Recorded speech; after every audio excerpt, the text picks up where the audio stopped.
carne no açougue. Mas a história ela é um interesse de contar a história do sujeito que vai matar o boi. Né? Eu quero conhecer o sujeito que mata esse animal, eu quero contar a história dele. Então eu gosto muito mais de buscar a origem das coisas, né? O começo daquilo. Então aquela carne está embalada no mercado, alguém compra. Eu não estou interessada em quem compra, eu quero saber quem mata. Então eu entro no matadouro para contar uma história lá dentro e ter toda essa dinâmica acerca dos personagens e acerca desse confinamento dos animais, porque nesse matadouro, homens e animais são confinados. Não é um trabalho escravo, mas eles são confinados num alojamento para ficarem perto do trabalho, e os animais ali também. E há uma história que se desenrola ali. Mas esse processo de criação e essa minha relação com os personagens é uma relação muito intensa. Os personagens são parte da minha vida, não só do processo de criação, mas eles permanecem muito tempo comigo. Alguns personagens eu não consigo mais me libertar deles, eles voltam nos outros livros, mas voltam em momentos diferentes, em idades diferentes. Por isso que eu tenho uma visão de todo no que eu escrevo. Não acho que eu escrevo um livro só para hoje, eu escrevo um livro hoje, que o livro que eu vou escrever daqui a 5 anos vai ter algum reflexo naquele que eu já escrevi. Ou seja, acho que a unidade da obra é importante, ou pelo menos você demarcar uma fase no seu processo literário. E essa relação de processo de criação geralmente começa por um tema que eu quero abordar, alguma coisa que me incomoda. Geralmente eu escrevo sobre coisas que me incomodam. E esses personagens, eles surgem porque eu acho que eles compõem melhor, são figuras que transitam bem nesse meio que eu quero narrar a história, né? Eles cabem bem ali. E não só isso, mas que eu tenho uma empatia grande com eles também. Talvez, não sei, eu tenho um bruto dentro de mim, né? Não sei, mas que eu tenho uma empatia grande, sim. Isso me move a escrever, e isso também me dá uma segurança muito maior para narrar as histórias. Muito bem. Por que será que há uma predominância tão grande de homens na sua obra? Assim? É um número incontável, uma galeria de homens de índole bastante dura e quase nenhuma mulher. Assim. Eu acho que, em parte, tem a ver com as histórias que eu narro, que essas ambientações têm uma predominância masculina muito grande. Os personagens masculinos me causam mais empatia para uma narrativa, né? E eu acho que esse processo emotivo também da escrita é um processo que você não sabe racionalizar bem. Ele é muito mais emotivo do que racional em muitos momentos. E ter personagens masculinos me causa um certo conforto de entrar em certos ambientes com personagens masculinos, como entrar num matadouro. Eu não conseguiria me ver como um bombeiro entrando num prédio com equipamento pesando 30 quilos, subindo 5 andares de escada e trazer uma pessoa no meu ombro. Acho que ninguém me vê desse jeito. Eu também não me vejo. Então eu preciso de um personagem que corresponda à ação que eu quero dar aqui. Eu acho que eu escrevo sobre uma coisa que eu jamais seria, que eu jamais alcançaria, né? Coisas que eu jamais poderia fazer, até pela minha condição física, né? Não sei, emocional, não teria coragem daquilo, ou forças para aquilo, mas os meus personagens podem ir aonde eu não posso ir. Eu acho que isso que a literatura ela traz a possibilidade de ser o que você nunca vai ser, de ir aonde você não pode ir, de trazer à tona questões que às vezes você não pode falar diretamente, mas a literatura me permite trazer à tona questões para um pensamento, para um debate, ou incomodar um leitor. Quando, por exemplo, eu recebo um e-mail de uma leitora que diz que nunca mais viu um lixeiro da mesma forma. Isso para mim é muito interessante, saber que houve uma mudança de uma pessoa, né? E os livros têm esse poder de mudar. Não o mundo, mas ele muda as pessoas. Mudando as pessoas se mudam, né? Uma nação, se muda muita coisa. Então, essa necessidade que eu tenho de trazer personagens que estavam esquecidos da nossa literatura, não só na literatura brasileira, mas a gente sabe que numa literatura, de um modo geral, não se trata desse tipo de personagens, eles são marginalizados mesmo, e são personagens vitais não só para a nossa vida cotidiana, mas eles são personagens vitais para a minha literatura. Eu não conseguiria fazer literatura para escrever sobre mim, a minha vida. Eu acho que muitas vezes eu me sinto muito mais a serviço da história e a serviço daquele universo que eu estou compondo, que é um universo real, que é um universo de hoje, que está em toda parte que eu vou, eu vejo esses meus personagens. Eu vou à Alemanha, eu vou à Áustria, eu vou em Portugal, eles estão lá também. Um pouco diferentes, com outro tipo de roupa, mas eles são reais, né? Então não é muito difícil eu perceber esses personagens. A questão é que muitos não percebem porque não interessa perceber. Sim. São personagens que transitam em abatedouros, em lugares onde se cremam corpos. Quer dizer, esses personagens transitam sempre no limite entre a vida e a morte. Eles trabalham com a morte, eles trabalham com o assassinato. Você acha que esse meio onde esses personagens transitam desenvolvem, facilitam uma tendência para a maldade? Eles são maus? Não, de forma alguma. Não, de forma alguma. É uma coisa que eu costumo dizer, que o caráter é revelado quando você é confrontado, né? Você só sabe se você realmente é mau se você for confrontado para isso. Ou se você sabe se você realmente é misericordioso e bom se você for confrontado para isso, né? Não, de forma alguma. A escolha de certas ambientações é porque são ambientações que me interessam, são ambientações investigativas, porque todos os meus livros têm uma demanda de pesquisa. Não fico presa à pesquisa, mas é importante eu saber como as coisas funcionam. Agora, de forma alguma. Agora, a investigação desse lado mais sombrio de alguns personagens. Por exemplo, eu só tenho um personagem verdadeiramente sombrio que se chama de Edgar Wilson, que é um personagem recorrente nos meus livros. Todos os outros não têm esse ar tão sombrio. Só o Edgar, que é um personagem recorrente, que virou quase um amigo, que eu já percorro mais ou menos um período de 10 a 12 anos da vida dele, indo para trás e indo para frente. Eu escrevi um livro em 2007, publiquei em 2007 e depois eu comecei a escrever para trás. Quer dizer, eu tenho uma cronologia que comecei a escrever mais o passado, mais para trás. Então, minhas histórias se passam mais ou menos na década de 80, 90. Não se passam, os livros mais novos não se passam na década atual. Alguns meados de 90, alguns inícios de 90, final da década de 80, não se passa nesses dias de hoje. Então, não há celular, não há...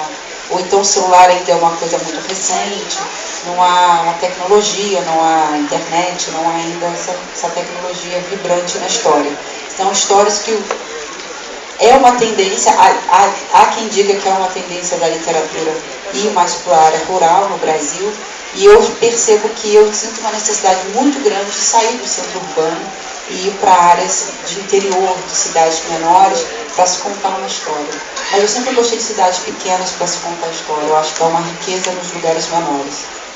Mas, de forma alguma, acho que a maldade, que isso gera maldade. Isso gera espanto, gera horror. Porque quando você fala da morte, a morte na literatura, ela é tratada de uma maneira muito romanceada. Eu não me lembro de um livro que alguém não morreu, não vai morrer ou está morrendo. Ou perdeu um ente querido, uma pessoa querida. Não me lembro. Nem de um livro, nem de um filme, nem de uma novela de televisão. Não lembro de alguma obra de arte que não tenha a morte como um elemento em algum momento. Ainda que tenha sido uma perda há 10 anos, isso ainda reflete na vida daquele personagem atualmente. Então, a morte ela é presente na nossa vida. Então, a literatura, de um modo geral, ela trata da morte de uma forma metafísica, né? Da dor da morte de uma forma muito metafísica. Quando eu decidi escrever O Carvão Animal, eu decidi não tratar o lado do sentimento. Eu decidi tratar o lado prático, até porque, como eu lido com homens muito mecânicos, muito técnicos em muitos momentos, o lado prático era o lado mais importante de ser abordado.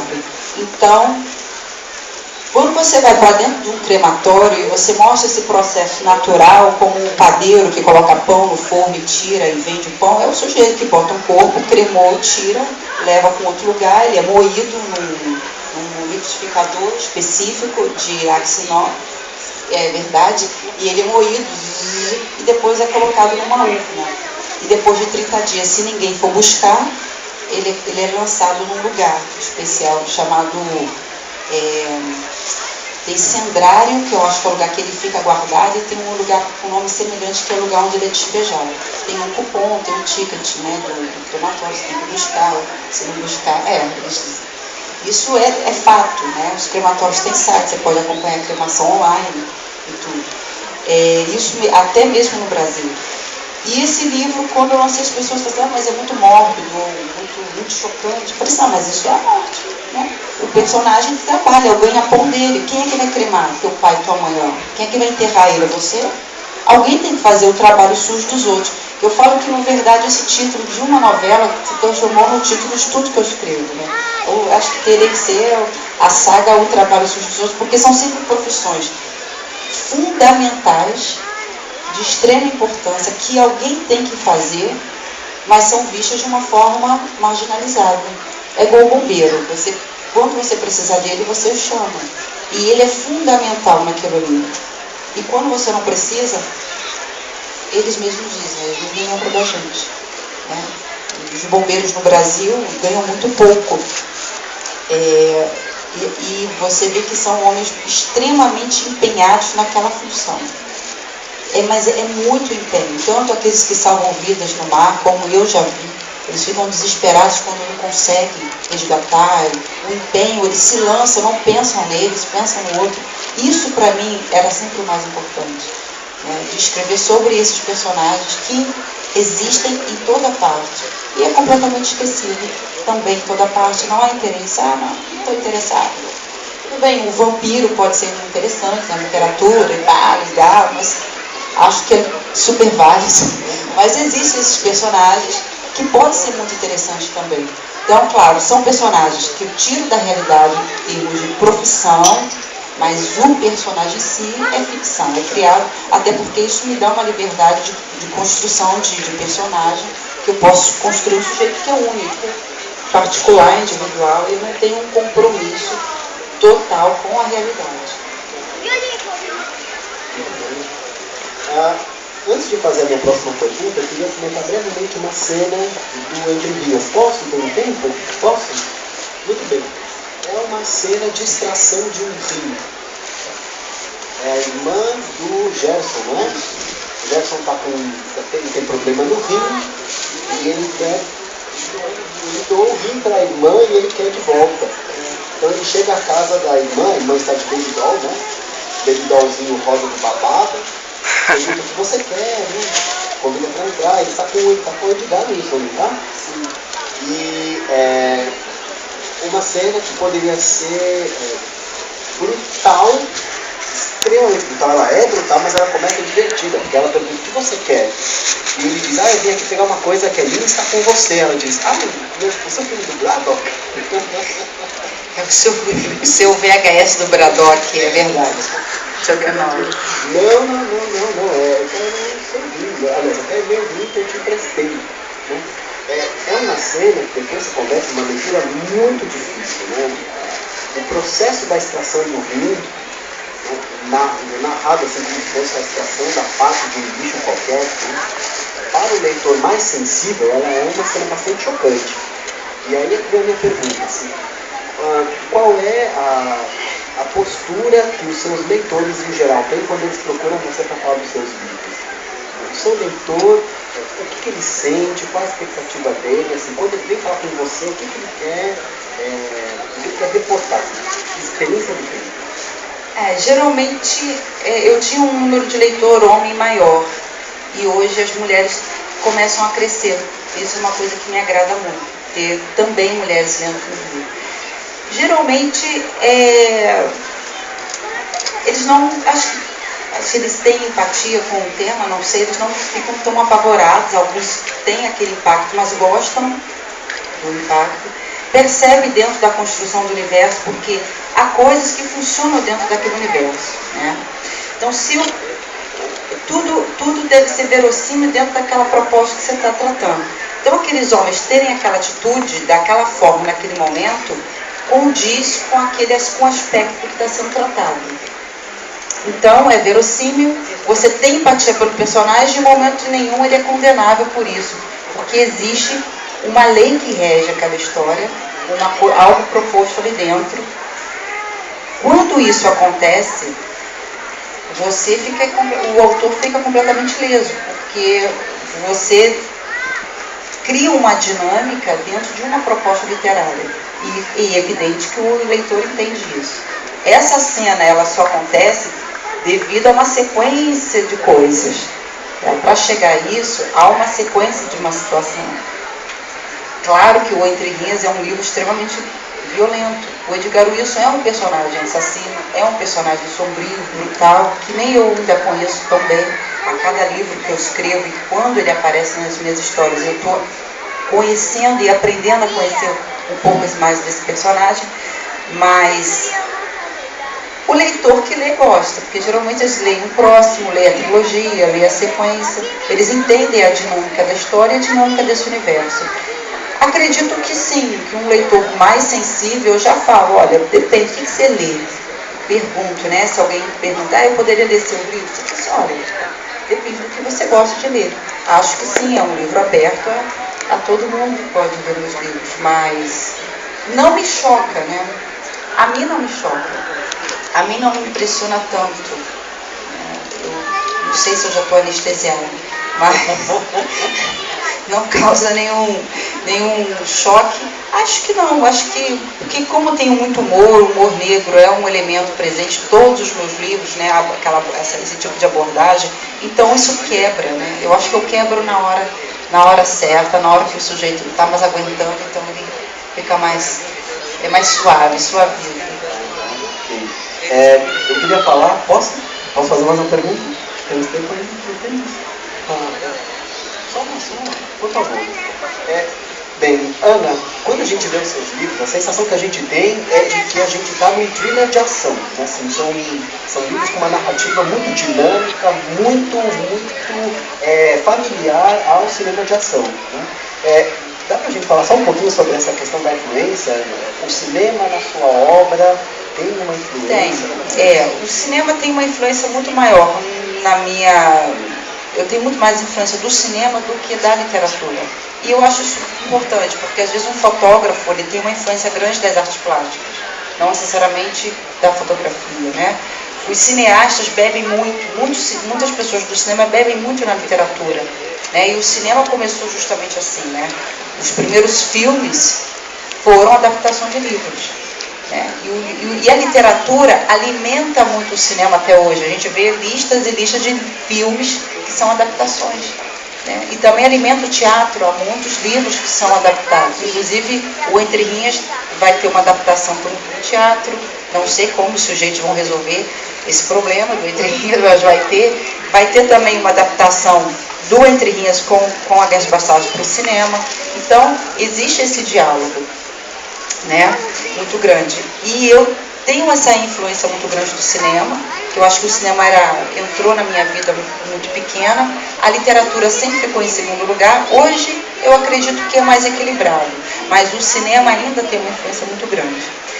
E por ter talvez sido o irmão mais velho e que me estimulava, me convidava a ver certos filmes, eu tive uma formação cinematográfica, tirando depois os clássicos que entraram na minha vida, mas eu comecei a assistir muito filmes do Charles Bronson, Chuck Norris, né? Eu assisti esses machões brutos do cinema, e eu tive um editor que falava, não fala isso não, Ana, em entrevista que você gosta de Chuck Norris. Fala não, que no filme, né, do escritor, né, falar que gosta de Chuck Norris.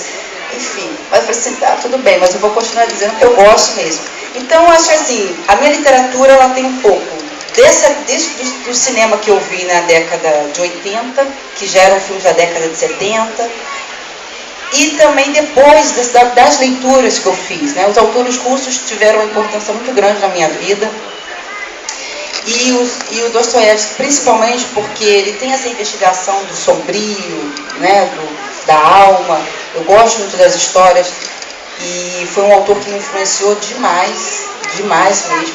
Então eu acho que tem o Edgar Wilson, eu digo que sou uma pessoa que é fã do Charles Bronson e que leu muito Dostoiévski, poderia ter criado, né? Porque eu acho que é um personagem bruto, que tem essa coisa que geralmente você não vê muito na literatura, do homem simples, rude, mas ele tem uma contemplação e, claro, um tipo de narrativa, né, também, e que me faz avançar um pouco para esse diálogo com os russos que eu tanto li.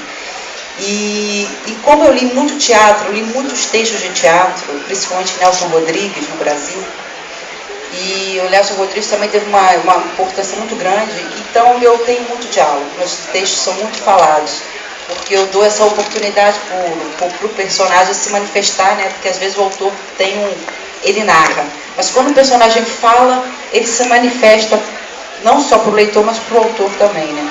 Então, essas minhas referências, eu gosto muito de Sérgio Leone. Meu próximo livro, declaradamente, de Gados e Homens, é um livro que eu assisti muitos filmes de Sérgio Leone para inspirar, né? Sentir o perfume do Velho Oeste para escrever. Gosto muito dessa influência e eu acho que eu consigo mesclar isso bem, porque a crítica literária gosta, a academia gosta, as universidades gostam. Então, eu acho que eu consigo trazer esses elementos que eu tenho, mas trazer também a coisa da literatura clássica, né? Conseguir fazer uma fusão disso. Não sei como, mas eu consegui fazer e consigo passar aquilo que eu quero passar, escrever o que eu quero escrever, dentro desse cenário e desse universo da literatura que eu tenho proposto, salvo que autores, né, já escreveram muito sobre personagens rudes também, personagem rural. Isso era uma tradição na literatura brasileira que mudou, fomos para o urbano e, ao menos eu, estou voltando para o interior, gosto desse universo, mas isso de uma forma, de um olhar diferente.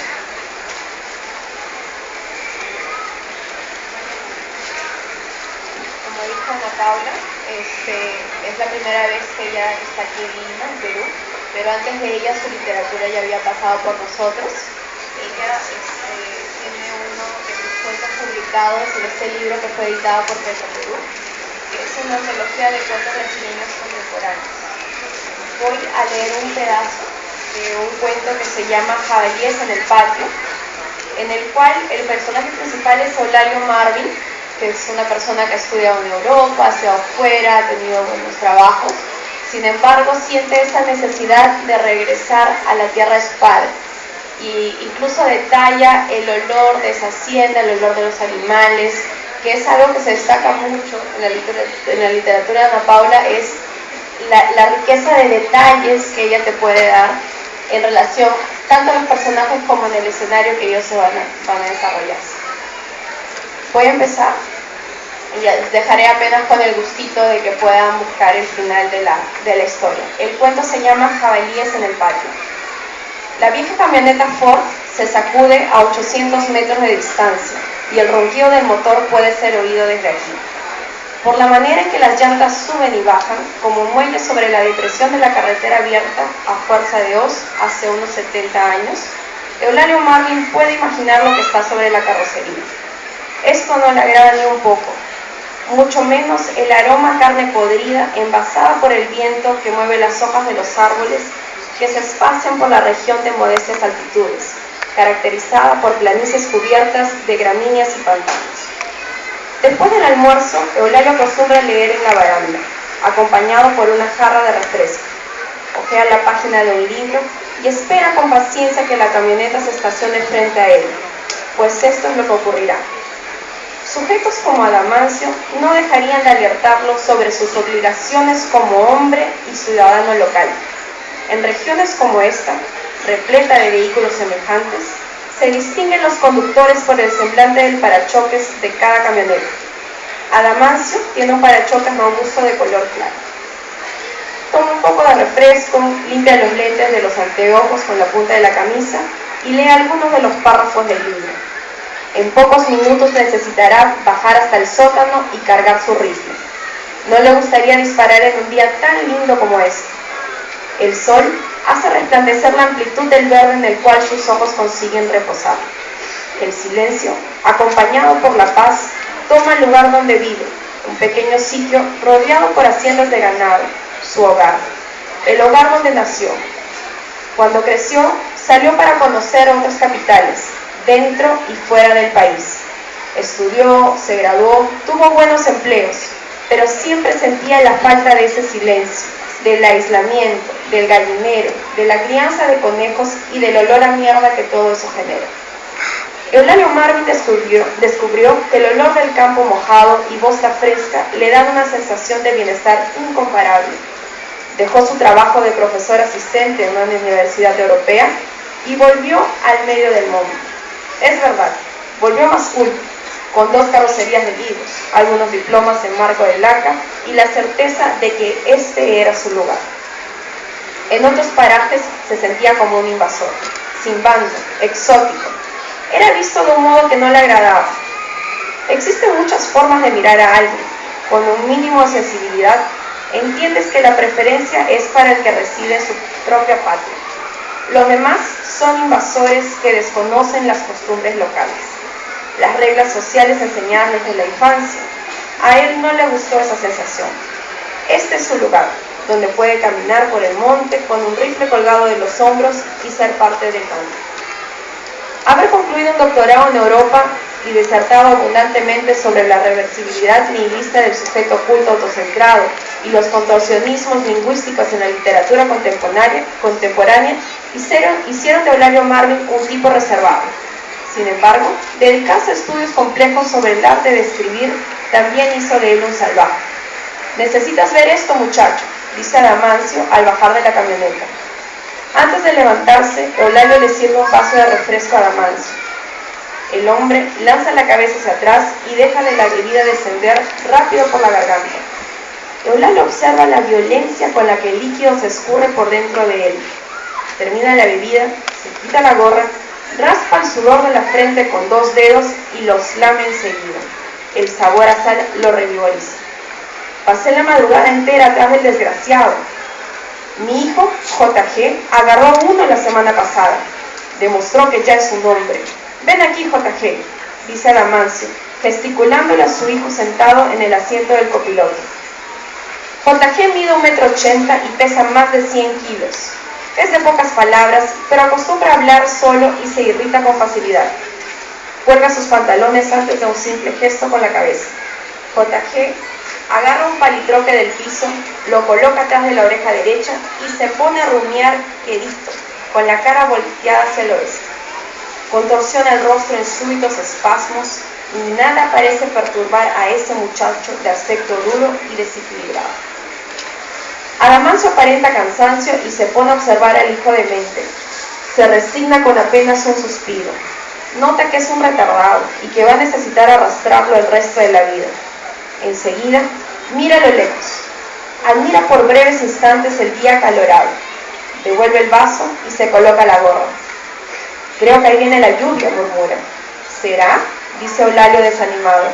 No te engañes, la lluvia se esconde atrás de ese sol, de ese bello cielo azul. Sentí que mi pie izquierdo latía esta mañana.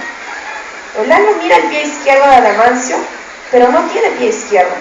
Lo que existe es una capa de cuero negro que se asemeja a un cono de 50 centímetros de altura, terminando un poco debajo de la rodilla, que le da apoyo para pisar. Perdió el pie mientras nadaba en un río cuando era joven, se lo arrancó un yacaré. Hazlo señala a Eulalio para que lo siga hasta la palangana de la camioneta. En una cosa los 2 hombres son unánimes. Los dientes puntiagudos, midiendo cerca de 17, son un espanto. Perdí a mi perro.